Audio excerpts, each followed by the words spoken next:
Oh, that's perfect. Yeah, especially because of the Yeah. We handle that at like the end of the show, so give you two a chance to kind of steep on that and go Gravy. You can't use the same answer you did. We had the That's your fault for asking a similar question. Yeah, we had the cup for the women's team when they won and such. Oh, And we yeah. asked substances that should not go in it, and he went sweet old gravy.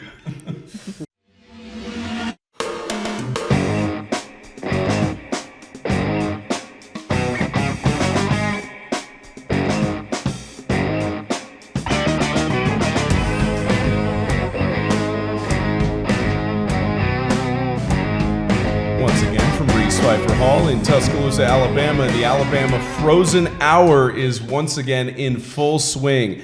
As is our goal with the podcast, we've got a great member of the ACHA men's team joining us. Get to have a discussion about his journey to the team, his odd jobs he's taken throughout that time, and as well as some exciting times for ACHA with senior night on the weekend and an odd topic that should be very on par. Welcome to everyone watching or listening around the world. Spencer Tomsett alongside Hannah Alpern, Preston McAlhany, as well as Joseph Hughes. Proud to be with you in Tuscaloosa, Alabama. My voice has gotten a little bit better. I'm heading to the Student Health Center tomorrow as of recording this podcast to try and get things situated. A lot of stressful times for all of us, as we were talking about. Hannah, you're overloaded on the stress loads right now, aren't you? Yeah. Just a little bit. What do you got going on this week? Just lots of tests and projects. My professors are cramming before spring break, so. Yeah, nobody's going to get any work done over spring break, so they all No. kind of take that approach of let's just get this all done right beforehand. Even if it's laid out in the syllabus, people then realize last second, like, oh, this is something I actually have to do. Yeah. Preston doesn't have that problem as much because you only got one class this semester, right?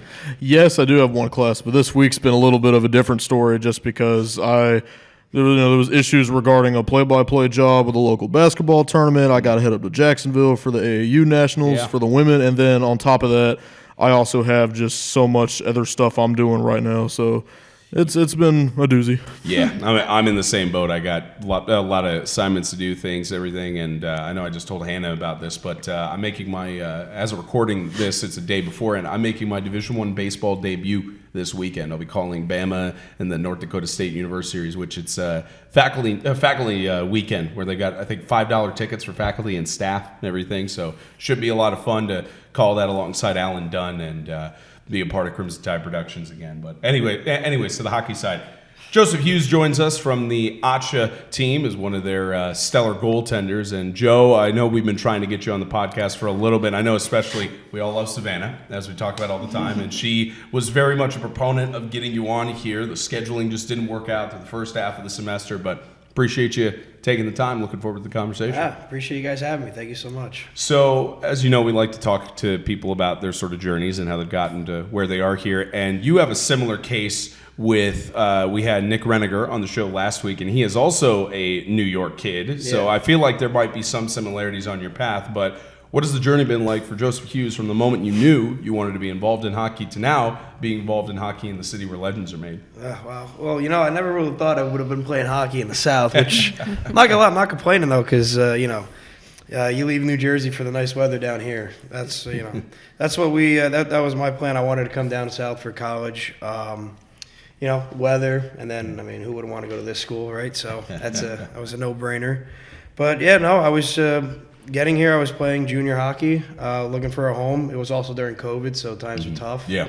Especially with scouts and stuff. So I had a couple offers at some other schools, but as soon as I got a call from Alabama, it was pretty much a no-brainer. But I remember it was like a Sunday. I was just gonna go to one of the local colleges in New Jersey, and then got a call Monday morning at 8 a.m. They're like, "Hey, you want to go play hockey at Alabama?" That was it. That was it for that. But it's been absolutely unbelievable ever since. I love it here. I'm gonna hate to leave, but the school's treated me well. I got my best friends on my team, so no complaints at all. I know we try to forget about the pandemic and how rough it was during those sections, but especially from I went to New York in 2016. Only time I've gone there was on a school trip, but that was also during St. Patrick's Day week. And I remember how crowded it was during the St. Patty's Day parade and how chaotic it gets up there in the city. But what would you say was your lowest point during COVID, especially being in one of the more stricter cities in the United States? Well, it definitely was one of the most strict. Back home, my family owns a deli, and so it's all family-owned business. So, we're working. We were the ones that were able to stay open. So it was a struggle, but we always were known as like one of the cleaner and healthier, more delis. So people trusted us, and we also did a bunch of favors. I was at that time couldn't really play hockey because it was like towards the end of the season, like that May area. So I was pretty much just me and my little brother just helping my dad out, like 16-hour days, whatever he needed. Offering like free delivery for like the elderly in town that can't really leave. Ring the doorbell, run, hold your breath. Yep. So but it was definitely a struggle, and the season did start back up that following September. It was very different. No fans, no scouts. Sometimes games couldn't even get like recorded. Yeah. So because you just didn't have the guys to record it. So that it was a little weird, but it was a good adjustment. It all worked out in the end because now I'm here. But it was definitely hard. There was definitely times where I didn't think I was going to be able to get an opportunity to play college hockey. So obviously a little lucky, and I'm just grateful that in the end it all worked out. It was a struggle, but it worked out. Can you tell he's a family man? Like you can tell, especially like I think about. I worked in food delivery during the peak of COVID as well, and I remember those exactly what you're talking about. Like the hold your breath, drop it out the door, walk away, and make sure that they're situated. But especially in New York, with how compressed the population is and how everyone's just kind of huddled together, and especially a huge emphasis on social distancing in that big of a city. I'm sure, especially because you mentioned that your family business survived during that, and a lot of those small businesses didn't really get to say that because it was just more worth it to close the doors and not go through all of the crossing the I's, dotting the T's and everything just to keep open on that circumstance. So I commend you for being one of the kind of frontline workers. I know that we certainly show respect to EMS, fire department, police, and everybody who was working during that time, but you were essentially on the front lines trying to keep the community open. Yeah, I mean, I give it to them. We were just pretty much just making sure, like, family was taken care of. The local people that come in, the everyday customers that have been coming in for years were taken care of. Even like you say, like your EMT, your firemen, police, like we would always, like at least once a week, we would give like a giant 6-foot Italian hero, we'd just drop it off to the police station. Great. Any way to give back. They're helping us out. We're helping them out. At that time, it was a time where everybody needed a little hand. Oh, yeah. So everybody needed to help each other out in that aspect. We were talking about how much of like a family man you were, and like what's it been like? How has your family impacted your journey? And also like what's it been like coming to school all the way in Alabama when your family's like back home in New York? Like how do they support you? Yeah, so they love it. They always watch the games and stuff. They were watching the game when we played in Oregon, so they were in that. Obviously, that was a big matchup. So they've always been my number one support system. I love them all to death, obviously. Yeah. They always got my back, and especially when taking gap years for hockey was not the normal path. Usually people go straight to college right after. They were there to support me and everything. Even in the lows during COVID when it was hard for scouting and all that. But they still got my back now, and wherever I choose to go after college, if it's if I want to try to continue it somewhere, if that's an option, I know they'll have my back no matter what I choose, just like I'll have their back. Whatever they decide to do in their lives, so it's all good. Now, with our podcast guests, we like to do a deep dive on LinkedIn and social media to get these. I just things. created that like a couple days ago. I was like, I don't got this. Well, you've already got some good stuff on there that we'll dive into, and I can already tell from the conversation we're having, not just in your articulation, but I could tell there's a lot of intelligence up there because you were part of the chess club in high school. And I'm interested to know, I know COVID, you may not have been able to be a part of that as much because, maybe there could have been. I don't know if there was any social distancing chess that existed back then, but your experience with the chess club, how did that help you in the mental game heading forward? I think I threw that on there. I did it for like a little bit, like a year. I didn't really have time with hockey and all that. Yeah, fair enough. And I was also playing like lacrosse too. So I was playing on like 2 hockey teams and on like a lacrosse team. So it was rarely any time. But when I was going there, it was fun because I just learned how to play chess like that year. And a couple of my buddies did it, so I was like, well, why not? But I don't know. It gives. I guess it was good because now I get it was helping me think ahead of time. Mm-hmm. Maybe it goes to the ice where I'm like, if I really want to stack the pads in this play, if they miss the net, I'm going to be like behind. But I guess it was good practice for my brain, which I probably need with all the pucks to the head. So it was good. I haven't played in a while, but hopefully it's like riding a bike. I don't forget. Are you a chess guy at all, Preston? Nah, when I play chess, I can only do it like on the phone versions that tell you where every piece can go because I'm not smart enough to remember where they all go. Yeah. Now, lacrosse. Were you a goaltender as well in lacrosse? Yeah. Good. Not a smart one because obviously there's less padding in lacrosse. So for goalies in lacrosse, you could actually wear like a hefty chest protector. Yeah.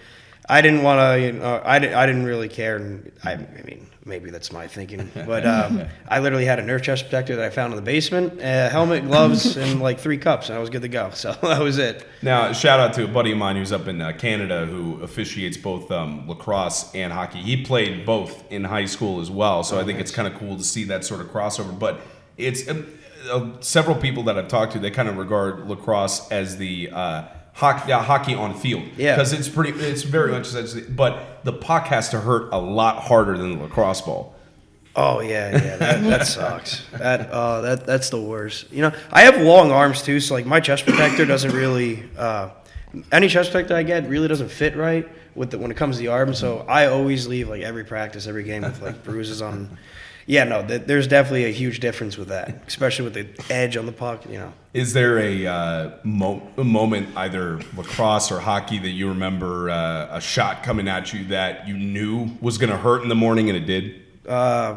Pretty much almost all of them. Yeah, especially the ones that are up top, and I have to like nudge my head into it. But my mom, she hates it. She barely is able to watch nowadays. But So we'll dig into. We talked a little bit about your experience with your family owning the deli and being a part of that stuff. But another interesting experience is that you've still been in the food service industry. You worked at a clam bar for a little bit of time during your early days. So I'm interested to know about that experience and how different or similar it was from your experience within the family. Yeah, so there's a Biggie's clam bar. It's kind of like your restaurant bar. So I was just like a waiter there, just helping out. Did that for a little bit. But I guess it was different because, one, I didn't have my father, like, oh, you got to come on, always on my, always in my ear, like, come on, let's go. If something's done, if this crumb's out here and it's supposed to be here, he'll let you know about it. But no, it was just different. It's just like your normal food server. But it was different in that aspect because you were just serving food as like a waiter. But when it comes to the deli, you're kind of doing everything: register, cleaning, making the food, helping the guys in the kitchen, everything. So I guess I thought it was going to be the same when I started, but it was actually completely different because it's more just like serving type instead of making the food, serving. You're doing everything at once at the deli, whether at the restaurant it was just serving food. So. Yeah. And what was you've obviously had a lot of jobs. Do you see those that work ethic and discipline and other transferable skills also translate to on the ice for you? Yeah, actually I do. That's funny you say that because I do see that a lot because when it comes on the ice, I always work as hard as I can, even off the ice in the gym every day. So it was put in my brain very early, especially where, how my father grew up. It was you got to work. I remember being 12 with my brother. My dad's like, yeah, you got to restock the entire soda case. You give me $3. I'd be like, oh my God, it's awesome. But it's just in my family. Everybody in my family always, whatever they're doing it's always a hard work ethic. So I don't know. It's just my upbringing, I guess. But it obviously it helps with jobs and stuff, and bosses like it. So yes. So thank God I got that. Thank God I learned that way. Preston, I got to ask you because I know you're one of the fellow foodies here on the podcast. So, is there a favorite deli you have here in Tuscaloosa? Oh man, favorite deli? No, not really. Just because I don't really go out and do deli stuff that often. Okay. But I have been like, now as far as like different sandwiches go, I will say Lost Pizza Co. has some pretty good sandwiches. But as far as like actual delis go, I cannot say I have a favorite. Okay. Have you been to New York City yet? I have not. Okay, so that might be a trip that we have to go. Hannah, have you been up to the Big Apple at this point? Okay, we need to go by his deli. I'll hook it up. I'll hook it up. Oh yeah. Okay. Maybe what we do is we have all the podcast team go for it. What'd you say? It was like a huge sub. Frozen hour on location too. Yeah. Location. That would be great. I would love to go all the way to New York City to do that kind of stuff because you also cover the women's New York leagues up. Exactly. We could get upstate New York conference coming. We get some teams like Niagara and Binghamton to do some interviews. We get them to come out. I'm sure they have a lot of fun with that. So let's pivot to your path to the ACHA team. You mentioned you got a call at 8 in the morning. I'm interested. Were you awake during that time? Is that part of your usual routine? Yeah, because at the deli, my dad, he's like, "Oh, I need you at 5 a.m." You're there. Yeah. You're there at 5:01. You're gonna hear about it. But I just got a call. The deli wasn't busy, so I stepped out real quick, and it was one of my old GMs named Ray Welsh, and I played for him in Wilkes-Barre, PA. Great guy. He's majority of the reason why I was even like introduced to coming to the school. And he was like, "Listen, it looks like they might need a goalie at Alabama. I could get you in touch with the coach. If you apply there, see if you get in. What do you think?" And I was like, "Oh yeah." So that whole week was just applying, everything, calls, phone calls, and I think it took maybe like 2 weeks, and I was like, "Yeah, I'm good." Yeah, and that journey has seemed to work out for you pretty well because when you look at the stat line, and we were talking about how it should be like closer to the 91% on saves. Right now on paper, it's .089 on your saves, which is pretty decent at the ACHA level too. And I did want to ask though because I was a goaltender for soccer in high school, and one of my fellow goalies on another team had told me he got scored on in a penalty shot in a championship, and he mentioned the advice of, well, as a goaltender with penalty shootouts or even the final shootouts in an overtime game, it's you go one of two ways. If you make the saves, you're a hero as a goaltender. If you don't make the saves, then everybody hates you for it. And you've experienced that as one shootout loss that you have on your record this season. Take me inside. What was that like for you in taking that? Well, I always make sure I give my team the best chance to win the game. That's always more important to me. It's never about the stats or anything like that. It's always, playing for my team, sacrificing the body for my team. That's always been number one in my books. I mean, that shootout loss obviously did hurt because I want, it was a rough game, and I was happy with my play to get us through overtime to get that extra point. I mean, that shootout loss didn't really hurt because last year we lost a 19-round shootout loss. So that one stung a little bit more. But, I don't know. I still kick myself for that because the goal I went in was 5-hole. And, those are the ones that sting the most. Well, you said 19 periods or 19 shootout loss? Yeah. You had to be exhausted, even closer to like 5, 6, 7 at that point. Oh, yeah, no, it was rough. The funny thing, actually, we were playing Team Illinois, and the goalie on that team was one of my goalie partners in juniors. Oh man! It was funny that we always, after every practice, even though practice was like 4 hours during juniors, every practice we would do shootouts, like just like kids would stay on after, and we would just do competition to like just rounds of shootout every time. We'd always compete against. He would get a couple, I would get a couple wins. So I thought it was funny that the first time we saw each other like in a college game, it was a 19-round shootout. I thought it's crazy how that works out. I don't think any of us would be able to last that. No. Like first off, I can't skate, like roller skate or ice skate. I've never been able to learn to balance on that. I don't know if either of you know how to skate, but it's like I could not see myself take it. Even as a soccer goaltender, I could not take that many I'm about to say, I can't even do that standing in field hockey. That's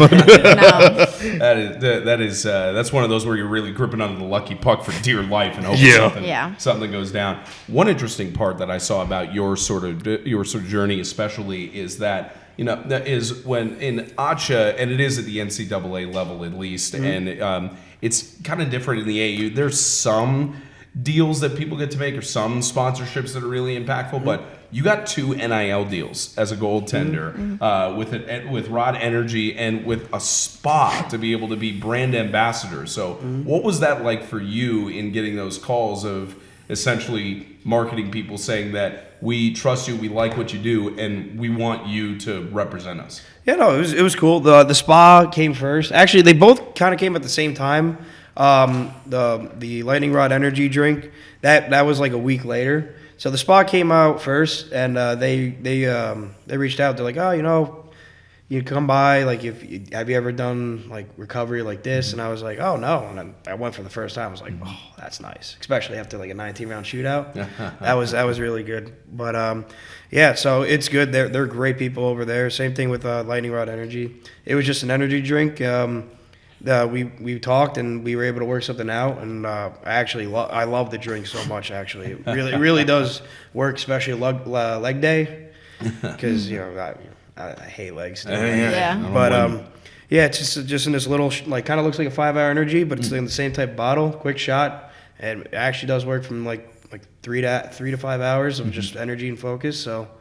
When they told me about it, I was like, oh, I don't know about that. But and it actually did work. It actually did work, and I was very, very Proof of surprised. concept on yeah, it, I was like, yeah. oh, all right, well, wow, not bad. Do any of your teammates like ask for like to use like your promotions and stuff, or do they have any like similar NIL deals? I mean, I think some guys have like kind of like the little ones. Like it's not the entirety of the team. I think there's like 1 or 2 other guys that have it. I mean, I've given a couple of guys like the energy shot. A couple of guys have used like the discount code at the spa. But usually the spa discount code gets used by a lot of the girls that I know here, because they're like, oh, I'm gonna get like what do you call it? Like a facial, yeah. that thing. So they're like, oh yeah, could I? You still got that 10%? I was like, yeah, no problem. Yeah, Preston, when are you going to get NIL deals? Man, okay, see, that's a question I don't even know, because I swear every time I go to the gas station, there's just a photo of me in there somewhere. Like, doesn't matter where I go at this point anymore. You're still not, and I know we signed the contract that basically says no. they could use your name and persona for like Bama stuff. Or I'm surprised you have not been offered like anything. Even you holding a Coke bottle in the blazer and the trilby, like how would they not send anything to you yet, man? I don't know. See, the thing is, I do the same thing that hundreds of thousands of other people do every Saturday. So it's like, okay, you can put on that funny outfit, but I don't see you taking the ball to the end zone. So, oh, goodness! But it's especially good to have those sort of things. And you think about as well the strains already on college athletics. Like, and a couple of years ago, it certainly changed in the landscape and everything. You think about even 5, 6, 7 years ago, you weren't able to take those NIL deals. You weren't able to take those sort of things. So for you to be able to have that alongside, because it's a grind. And I know that with the arena being up in Pelham, there's not as much practice with ACHA as you would like, but eventually when they build an arena down here in Tuscaloosa, it'll be more frequently. But you guys are still doing workouts. You're still handling other elements, and that was part of why with the On Location show a couple weeks ago, you guys had your Monday night workouts, and then you have Wednesday on the rink. So when you think about balancing all those things, it has to be nice that you at least have some sort of extra residual income to help you through the college side. Oh yeah, it's good. I get an extra bag of chips at the grocery store. It's all good. What's the bag of chips that? I gotta stay away from the Cheetos. I don't know why I'm a Cheetos guy, but recently I've been spring break's coming around. I've been trying to cut down, so it's been half a bag of pretzels. Okay. Is that is there a particular type of pretzel you like? I don't know. It's all the same. Yeah. Except for the one that's like, the ones that are like cubed and they got like, it looks like a waffle. Yes. The little ones. They got like a little I hint think of I know butter which on one. them. Yeah. oh, like the Chex Those are Mix. good. Yeah. It's like Those are good. Oh yeah, those ones are good. I like the Snyder's, the sourdough bites. The kind of square ones. There's also the pretzel rods are also kind of fun. Those ones are really good.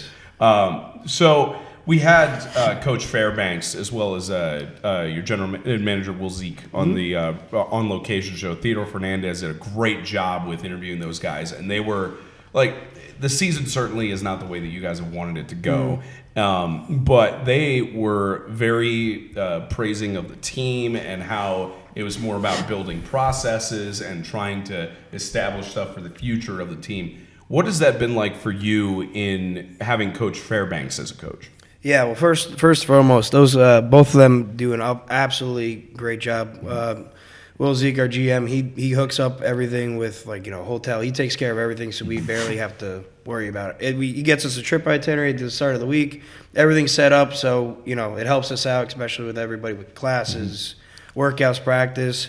So on that part, he does an amazing job with that, and it makes our lives so much easier. With Coach Banker, he came in like halfway through the season last year. He's been unbelievable. He's coached as a team, as looking at the kids to help the kids, and it's not just coaching a team. He's really been there for us. He asked how's grades doing. He's had us over our house, just to watch Sunday football or anything like that. And his wife is such a sweetheart. She cooks for us too. So they've been unbelievable. Banker, I love Banker. He nothing bad to say about that guy at all. He's such a great guy. He really cares about us, and he's really just trying to develop this team and make the best team he could possibly have. We made the joke with the women's team coaching staff of that. Something about when you're at Alabama, even with Coach Saban retiring, there's sometimes this mantra of, well, are they going to go really hard in practices or try to get perfect at little things or whatever? I'm wondering, what is your perspective on Coach Fairbank's coaching style? Well, I think his coaching style is as soon as he sees one or two guys start to slack up, he'll get on them pretty hard. I mean, I know he's done it to me a couple of times when I needed to, after a long day just being tired going to practice, and he's like, there's something not right. Come on, let's go. And no, he keeps the practices very intense. If it's a good practice, he doesn't really say much, and that's what he expects it to be. But if guys are messing up or we're not completing passes, he'll bring us in, tell us all right, let's focus up, let's try to get this done. We got a game this weekend. So he's a good mentor as well.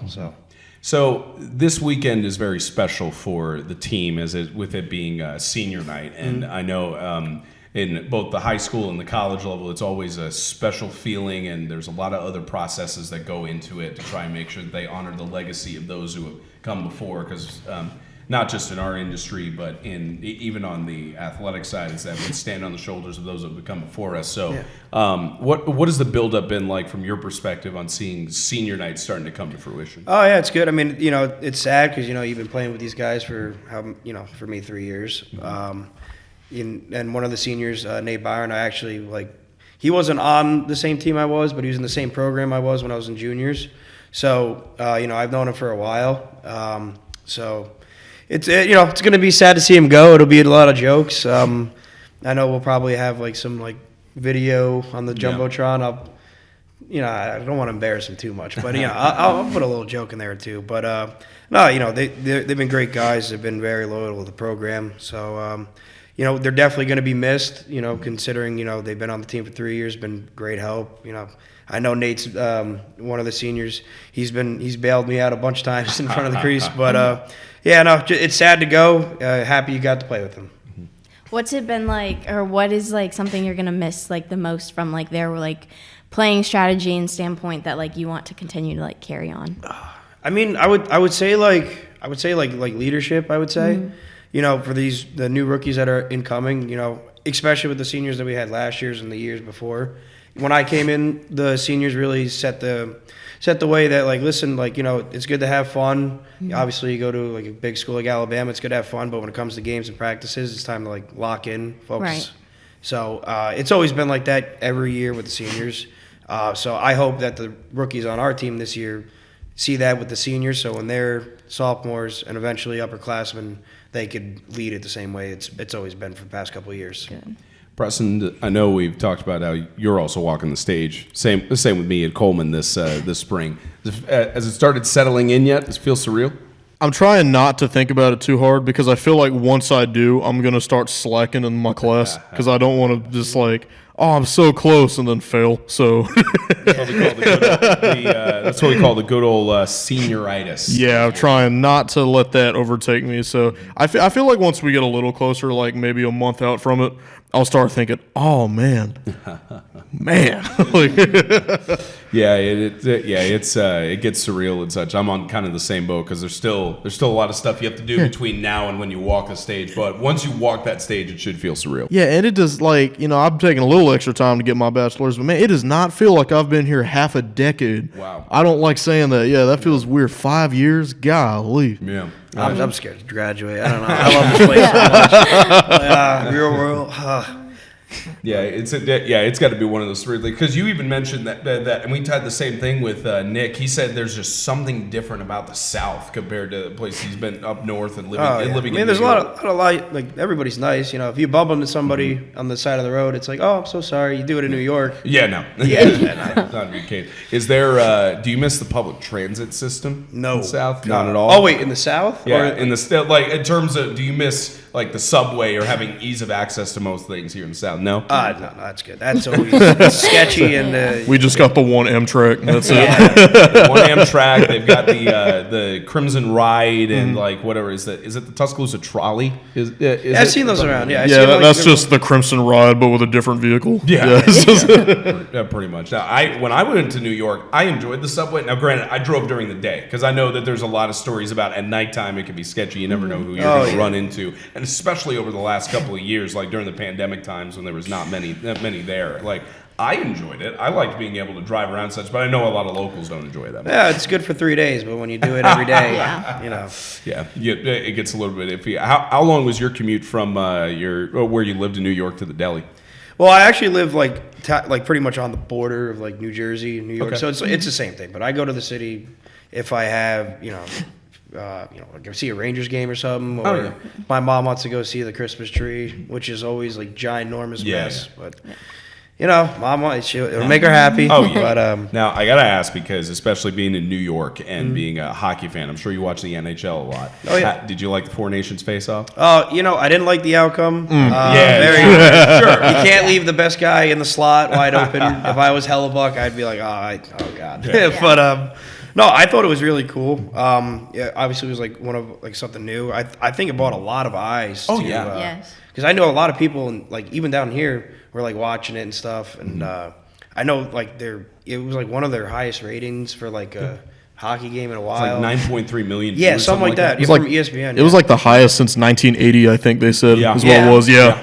Yeah, it was pretty good. I was watching it on the way down to Coral Springs with covering a couple of college hockey South tournaments this last weekend and such. I don't know if you watched it, Anna, but it would. Yeah. But really, because you think about like the All-Star games in most of these leagues, there's this mantra now of, well, the players aren't putting as much effort into it. It's not putting as much care on it. But really, you did not feel that at all during any of those games. Like it was just everyone competing for pride for their nation, and it really set up the Winter Olympics well for next year, too. How about I mean, you even saw, I think, who was it? Kevin Durant came out, and he was like, don't watch the NBA, watch hockey right now. Which was even, because, I actually was watching their All-Star game, and they're just shooting it around and all that. Yeah. And people pay good money for that. So, I don't know. There's something said with hockey. Like, I have no idea what it is. Maybe it's the fighting they allowed. Sure, yeah. But, I guess with hockey, you just know, like, unless you're playing in, like, a beer league, it's always, you give it everything you got, especially when you got people watching. So, I mean, at least for our team, like, that's the same way for us. Yeah. I'm not openly encouraging violence, but you know that it would be prime television all over social media if, like, Steph Curry and LeBron James just started getting into a fist fight. Exactly. For a basketball. Well, see, that's what I think works so well about the Four Nations playoffs. I mean, look, when in doubt, kids, if your sport needs viewership, political turmoil, that always works. Well, it was also just funny because that's what the World Cup does. Oh, yeah. Well, it was also just funny it wasn't the Four Nations final, but I think it was the Canada-Sweden game, or say something where just first few seconds from the opening face-off was just punches thrown. Yeah. Well, they booing the national anthem. I would have done the same thing. You got into any fights during your ACHA days? Oh, God. Yeah. I haven't gotten to like a goalie fight this year, but we'll see. I mean, I almost did. I was at the red line. He didn't want it, I guess. Okay. But I love seeing that in the NHL when there's some goals. They just look down and it's like.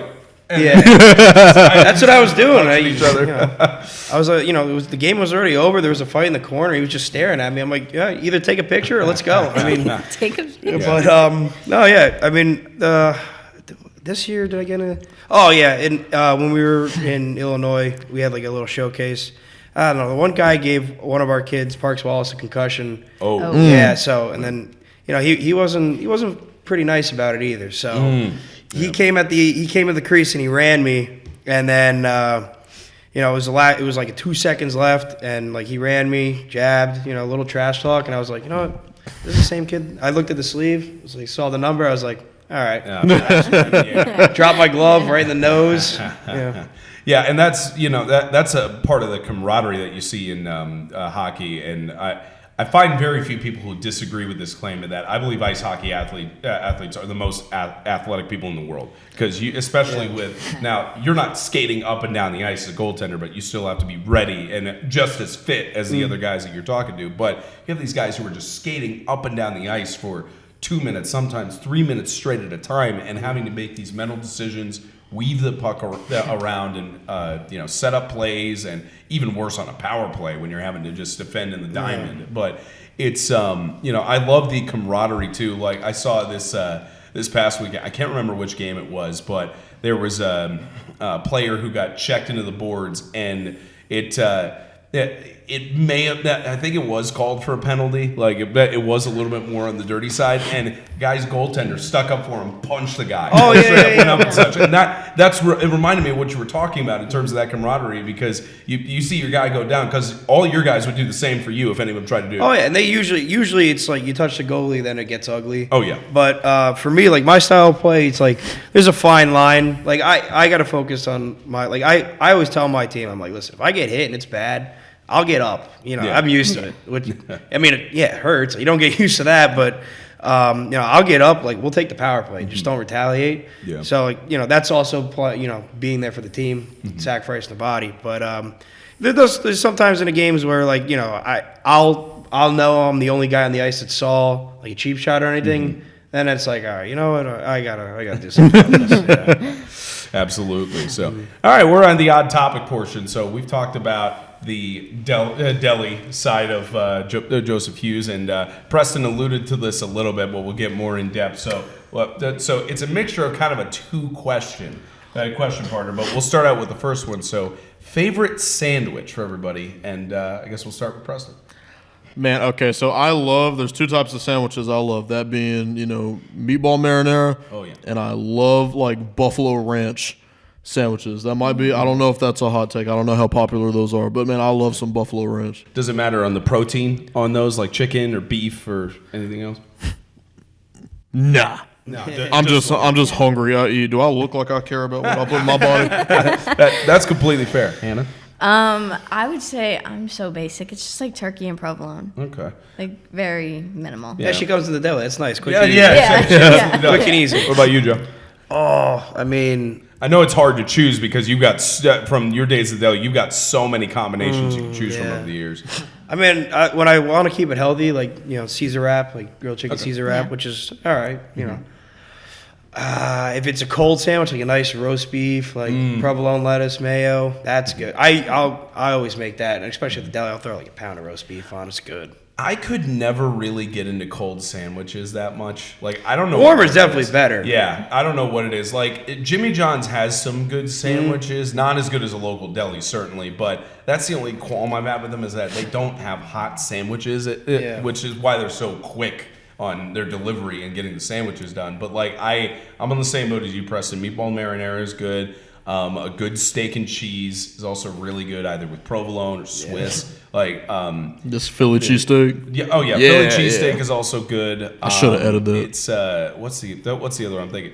French dip is okay. Like that. Like those things. Things are it's hit or all miss right. wherever you go. But I've really gotten into lately like grilled chicken with like garlic aioli on those sort of sandwiches. But I also, trying to be on the healthy side of things, I add a lot more veggies to it. Like if a place has sauerkraut, I go for it. Most people, that's the kind of look I get from people where they look disgusted at me. I'm going to be excommunicated from the podcast after that. But because it's good for your gut health, and it's Yeah, but at that point, just take like a shot of apple cider vinegar in the morning, and you're good to go. About to say, I don't care about gut health. My heart has palpitations just thinking about food. Yeah, it's like I'm speed running death. like, it's good for your soul. It doesn't matter about good for the arteries, but no, I get a lot of veggies on my sandwiches. Like if they got spinach, I go lettuce. I don't cilantro sometimes if it's available, stuff for like spring mix things. Yeah. But I need to go to like an actual deli because I think everybody needs to, at least before they die. Yeah, because Tuscaloosa has the chain American Deli, but that ain't a deli. No. Like that's not an actual place. And I do love a good Reuben though. We have the one with like a pastrami. Oh, we call it pastrami mommy. We actually Brian Dable, the head coach of the Giants, comes in. That's the sandwich he gets all the time, and he calls in. He's like, hey, hey, coach, how you doing? Whatever. And then let me get my usual. And so he gets it. He likes a little extra Russian dressing. It sounds like I need to make a trip up to New York, and I need to go to this deli. Look it up. Especially get a full actual good Reuben. I'll give you that, and we get a nice stuffed bread, like a vodka chicken parm stuffed bread. Ooh, I bring like pounds of that in a cooler here, and I freeze it. Well, that's the other thing too. I wasn't even thinking of chicken parm because usually when I think of that, it's usually like a chicken crust with parmesan. It's not a sandwich, but the sandwich itself on that is even better too. You need a real chicken parm. I think that's the first thing you need to do. Man, I'm getting so hungry with all this food talk. So continuing on that, I think they've already made their decision clear with mentioning sauerkraut, but items that should not go on a sandwich. Preston. Black-eyed peas. I don't know where that came from. That was just zoom in on Hannah's face when you said that. She just went. Like she had this whole what did he just say? That was the first thing that came to mind. I don't know where that came from. I have no experience doing that. Just so we're clear, I've never had black-eyed peas. Oh, those are awesome. I don't know if they go on a sandwich. I thought he just said like the band. I was like, what? No. I was like, why did he say black-eyed peas? That's actually good. I know. Does anyone remember Tooth Tunes? Like the toothbrush. The toothbrush that would play music while you brush your teeth. Well, I had one that was "Let's Get It Started" by. Maybe that's how they go on the sandwich. You do "Let's Get It Started" or "I'm a Bee." Just put those on the sandwiches for like the band of Black-Eyed Peas. But I guess is that just like a Southern thing then? Because I didn't know that people didn't know. That's definitely a Southern thing. I've never heard that before. Goes to show. Yeah, see, goes to show that. Would you mind explaining to our New Yorkian what Black-Eyed Peas are then? It's literally just like brown peas, like a little black eye on them, and sometimes you put bacon and green beans in them, and it tastes awesome. I don't know how else to describe it. They grow here, so they grow here. Get a can of them from Walmart. They're awesome. I've never had black-eyed peas. I need to try them at some point. I don't think okra would work well on a sandwich. Probably. I mean, it's debatable. You know what okra is? You ever heard of it? That's another Southern delight. Yeah, it's another Southern vegetable. Most people don't like the texture on it because it's very. It's like cauliflower almost. No, I'm trying to think what. It's like a pea plant, Yeah. and then you fry it, and then it's got a crust out center. I don't guess know. Imagine it's kind of like the outside of it is jalapenos, but if you kept the seeds in there, and it's not spicy at all. If it's not good, it has a slimy texture to it. So, but the okra's good. It's a good vegetable. It's good for you and such. But it's again one of those that probably on a sandwich not that well or such. No, yeah, definitely. What doesn't belong on a sandwich, Hannah? Well, I have one that's kind of controversial, but then I know people who put cream cheese on their sandwiches. Which That's I think popular in New York. But it goes on a bagel. That's not a sandwich. I guess it depends. Like an actual sandwich? Yeah, they place like Peanut butter mayo and cream and put cheese. like In place of, okay, so I will say I am not a mayonnaise guy. That's really now I enjoy the spicy mayo if you've had the Popeyes chicken sandwich like that because I know it's spicy mayo. Yeah. That's fine, but regular mayo and such, it's just I've had it. I'm it just doesn't sit right with me. I don't know what it is, but yeah. So but in place of cream cheese, that just seems a little more off on a sandwich too. Yeah. But also I do not like pickles. I am on the same boat. You cannot. I don't like pickles either. I get made fun of all the time. So that depends where they come from. I won't eat pickles on a McDonald's burger because Okay. that's just wrong. But like if it's like an actual homemade sandwich, put some pickles on that, man. It's good. My whole family, or at least my mom and I, do not like pickles. But my dad, my sisters, and my brother, they do the whole like what's the name brand of the crunchy Clausen. pickles?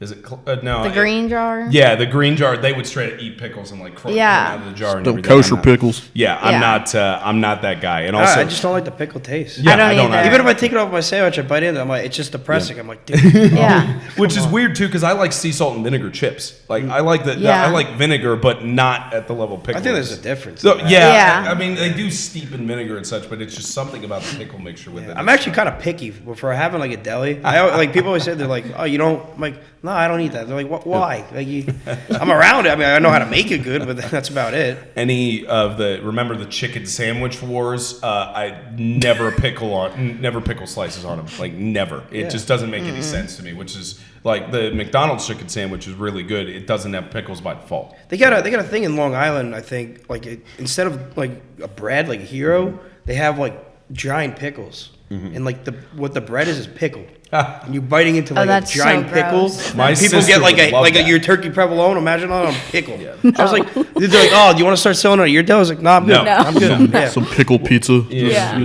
Well, I mean, not only that, but the scent of them is also because if you have those Yeah. stocked in the back Yeah. and everything, you'll probably be vomiting yeah. or something going from it. But I don't know how that could be good. Just not me. I don't know. I have no idea. Yeah, no, my sister would love that. The rest of my family will love it. Me, not so much. But I'm surprised. I just thought of this with having Nick on the show last week and having you on in New Yorkers. We haven't mentioned pizza once. Like with the whole New York stuff. Oh, nice grandma vodka grandma pie. Oh man! I don't Quick side story on this. In Franklin, Tennessee, is where I grew up most of my life, about 20 minutes south of Nashville. There's a place that opened in high school called Brooklyn Brothers Pizza, and the guy who moved down, he lived in New York, had one of those street shop ones with the open window and everything. That pizza that he made tasted almost exactly the same as a pie I had in Manhattan. Like almost exactly the same. That's what the guys that own Standard in town. Yeah. They're from Philly, but they've been doing the same thing. Yeah. I don't know. Maybe me and my dad have talked. We're like, what if we get like a Jersey deli like somewhere? Oh, in Tuscaloosa, yeah. I mean, Jersey Mike's will be pissed. But, That is an important question. Jersey Mike's compared to like your deli, obviously fast food and everything, it's not that good. But does it at least seem to have similar to the New Jersey vibe, or is it just way out there? no, Not even close yet. So you get like the family-owned deli. It's made with a little bit of love, There's a little more loving in there. Like you gotta know, like if I'm making a sandwich and I don't even notice that it's looking a little bad. I mean, it'll probably look good, and my dad sees something wrong, like he'll throw it out and just start over. Yeah. So I mean, like when it comes to like those that's when you go to New York, you get like those family-owned like businesses, delis, pizza shops. That's where you'll get the best in the area because it's family owned. It's their name. It's not just like a guy working at Jersey Mike's and it's all right, yeah, whatever. Yeah. Sanitizer and aluminum sandwich. I mean, they make some good they make some good Philly sandwiches there at Jersey Mike's for what I've had. No, they're good. It's good. It's just what compared to local, maybe like their roast beef is like just comes. I don't know where it comes from, but like our roast beef, we make it like in the store.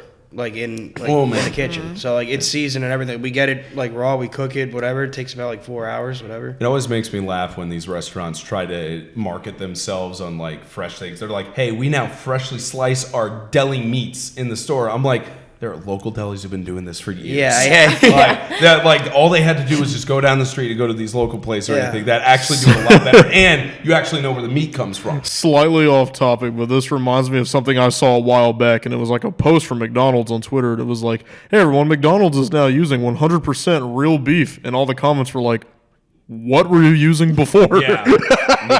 This was back in like 2013, but I was like, "Hey, yo."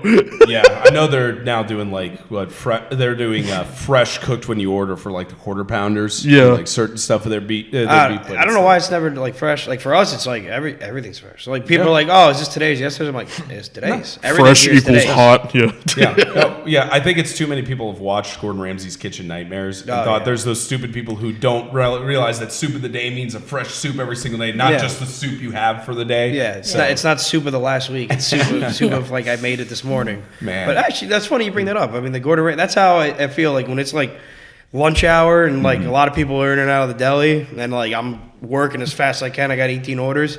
You know, Gordon Ramsay getting like eat loud. That's like my dad. You know, I will say the last thing I think about at your deli, is there a dessert you guys pride yourself in? dessert. You know, we don't. I mean, what we do actually is when it comes to desserts, we'll get like local. What do you call those places? Bakeries? Bakeries. I don't know why. I couldn't think of it. We'll go to local bakeries, the guys that come in, so help them sell. Like this is where we can help them out too. And that's usually what we put out because we have like, I think it's like 18 fresh soups a day, like 26 fresh like different pasta salads, potato salad, coleslaw.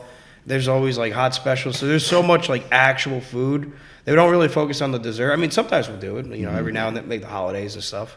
But I mean, we do like we'll bake like cookies. Like those, for some reason, those are like extremely popular. I mean, they taste really good. I don't know what they do in the kitchen to them, but they're just really good. But And you said you just like sometimes source from other bakeries as having. yeah, usually. I mean, because it sells well too. Having like the other bakeries like coming in because you know if you tell somebody like, oh, it's from this bakery.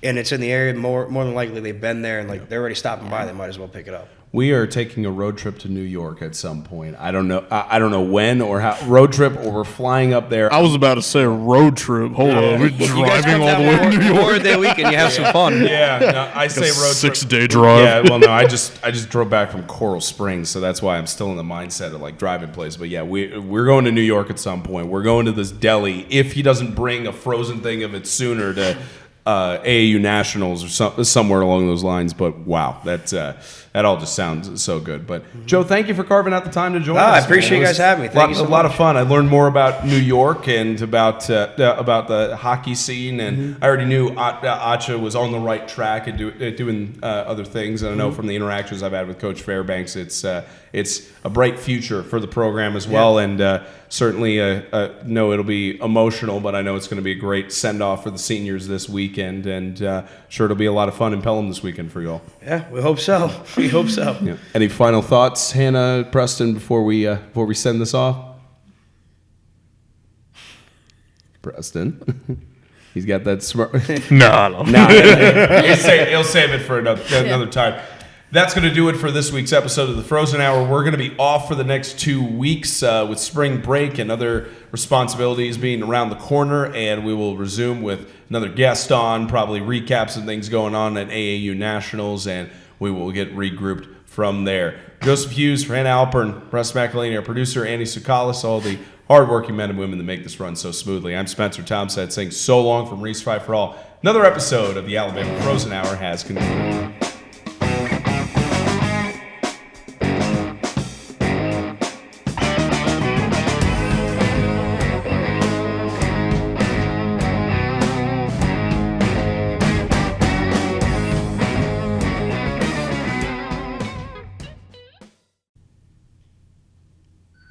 Perfect. Bang. Yes.